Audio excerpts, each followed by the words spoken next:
You shouldn't listen to what everyone says. You especially shouldn't listen to someone that has never done the thing they are telling you to do or not to do, because what foundation do they have to merit their words? You see, all day, every day, we are making decisions on who to listen to, and then we later make decisions based on that decision. Important decisions, if I may add. And some people are just so bent over in wanting to let everyone hear what they have to say, even when it's not asked of them. They haven't thought about it or thought it through, or they don't even know what they are talking about. So, how do you curate the input that comes into your mind so that when you are making decisions, important decisions especially, you listen to the right voices? That is our topic for today, and let's get into the episode.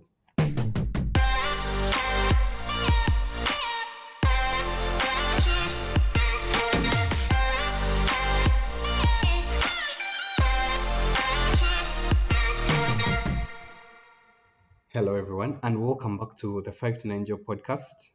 I'm your host, Raymond, and today we are talking about something every dreamer, every doer, and every go getter has faced: the people you shouldn't listen to. So, whether it's that one person who doubted your potential or even your own inner critic whispering negativity, there are these voices that can throw you off track. So, how do you filter out this noise and stay focused to be able to listen to the right voices? The one hard truth I have learned, especially last year, is that not everyone in your life is rooting for you. Sometimes it's intentional, yes, but sometimes it's not. Or most times it's not.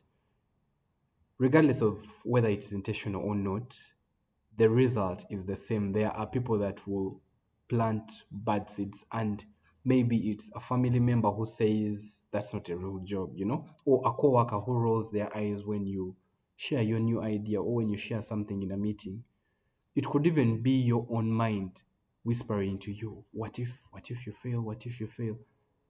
We are all surrounded by voices around us. They could as well be positive voices, but we are all surrounded by voices, and some will cheer us on, but others, well, they make us question ourselves. They make us question who we are and what we are doing. I distinctly remember when I first mentioned wanting to start this podcast, someone close to me said, actually, this is what they said. They were like, a podcast. Do people in Uganda even listen to those things? You see, even he mentioned something. Yeah, he was like, you see, even with radio, people don't listen to them. Even radio doesn't have listeners. And guys, at first it stung. It really stung. I had been excited, like genuinely excited, when I realized I could do this thing, and I was already working on getting a name because I knew what I wanted to do. And in sharing with this person actually flashed it all down. I felt terrible at first, but then I realized something. They weren't doubting the podcasts or doubting podcasts in general. They were they were projecting their own failure in listening to them, despite various recommendations. A few, by the way, from myself and a few mutual friends. So they were projecting their fears of putting themselves out there in such a way. They saw it as another thing they would maybe have to help me with down the road, and that simply wasn't the case, obviously. But lucky for you and all of us, I went ahead and we are still going strong. So many episodes down the road, we are still going and doing the best that we can. So that was my own example. I am sure we all have them, and maybe I can just help you to tell them apart. So, who are these people you shouldn't listen to? Let's just break them down. Number one on my list that I have prepared, I've prepared a list of 3 people, but number one on my list are the naysayers. So, these ones are the ones who always say the glass as half empty, you know? No, not necessarily just pessimistic, but they are naysayers. They will say your dream is impossible because they have never chased theirs. They don't listen to them. They project their own failures on you, sometimes wanting to protect you, yes, but they do it without thinking much about it. Okay?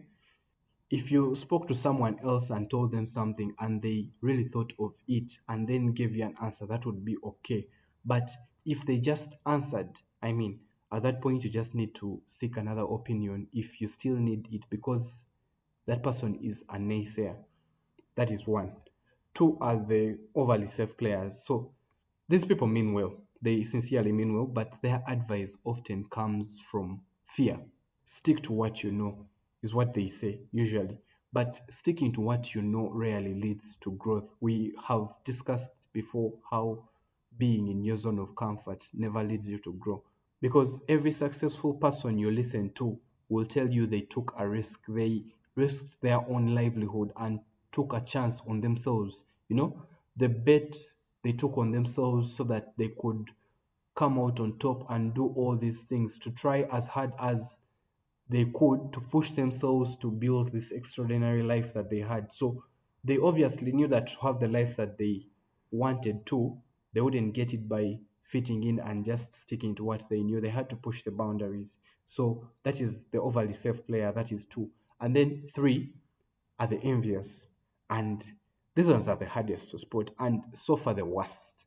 They may subtly undermine you, not because they doubt you, but because your progress shines a light on their stagnation, on their insecurities, their laziness, whatever is keeping them where they are, as they watch you try to rise to where you want to be.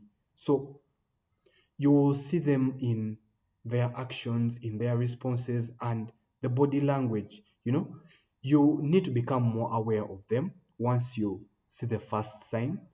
I would say don't be quick to judge, but once you spot it, just beware and then start to curate what you tell them and what in turn you hear from them, because these are generally the worst people to actually listen to, because they have nothing positive that they wish for you, because they are already essentially envious. So obviously, there are a lot more, but these three pretty much group all the others. So, without being a bad person like they would refer to you, how do you deal and filter what they tell you? Because not all advice is bad. I'm going to tell you that even an envious person might advise you, and it will be good advice, but the key here is to filter. So number one is to consider the source. So who is giving you this advice?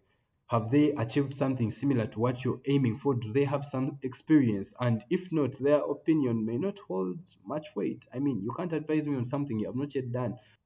And then two is to separate intent from impact. Separating intent from impact is hard.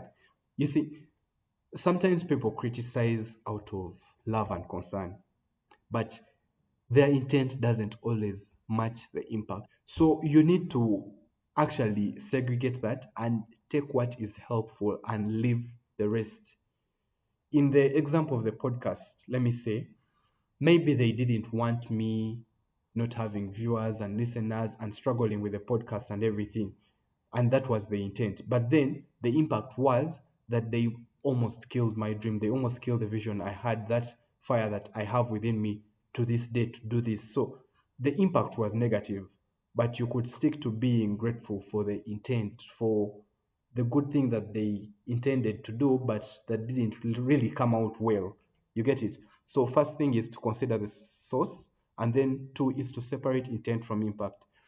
Three is to check your gut. Trust your gut and check your gut. So, how does the advice make you feel? If they are giving you advice, how does it make you feel? If it lights a fire in you, that's great. If it dampens your excitement, maybe you need to think twice before taking it seriously. And that is what I did. You see, most people don't trust their guts or their instincts, but they are a very good yardstick for when to or when not to listen to someone else, because your instinct is basically what is within you. It is how you feel about something or a topic. So I would say if you're going to listen to someone before you listen to yourself, you are a bit out of balance. But yes, check your gut. So one is to check the source, two is to separate intent from impact, and then three is to check your gut. All in all, you can't control what people say, but you can definitely control how you respond, you know? Use, let me say, their doubt as proof that you are going to do something bold. That's the response. How you respond instead of reacting. Let their negativity motivate you to prove them wrong. And again, that's how you respond. And then when it's your own inner critic holding you back, remind yourself that every successful person once doubted themselves too. You see, the difference is that they kept going. That is also a response. So you need to curate how you respond to these doubts, how you respond to the advice and the criticism that you get. You need to always remember that not everyone's voice deserves space in your mind. The people you should listen to are the ones who challenge you to grow, the ones who support your dreams, the ones who remind you of your worth. So, all in all, stay true to who you are. Do not be stubborn, but at the same time, curate what you listen to and who you listen to. And I think that's a wrap for this episode. Thank you for tuning into the 5 to 9 job. If this episode resonated with you, kindly share it with someone who needs a reminder to block out the noise and just chase their dreams. So, until next time, stay focused, stay determined, and remember you are capable of so much more than you think. Bye bye.